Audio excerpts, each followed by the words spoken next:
मिक्सरचे भांडे घेऊन 5-6 हिरव्या मिरच्या आपण मिक्सरला बारीक करून घेणार आहोत. 1 वाटी भगर, पाव वाटी आपण साबुदाणा घेतलेला आहे. गॅसवर एक पॅन गरम करायला ठेवून भगर आणि साबुदाणा एक 5 मिनिटं आपण भाजून घेणार आहोत आणि 5 मिनिटानंतर गॅसची फ्लेम बंद करून थंड करून आपण मिक्सरच्या भांड्यात काढून घेऊया.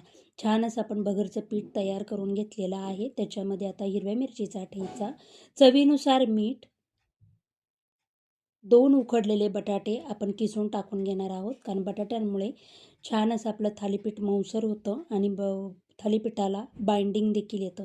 त्यामध्ये 2 चमचे आपण शेंगदाण्याचा कूट टाकलेला आहे आणि सर्व एकजीव करून थोडे थोडे पाणी टाकून छान असा पिठाचा गोळा तयार करून घेतलेला आहे.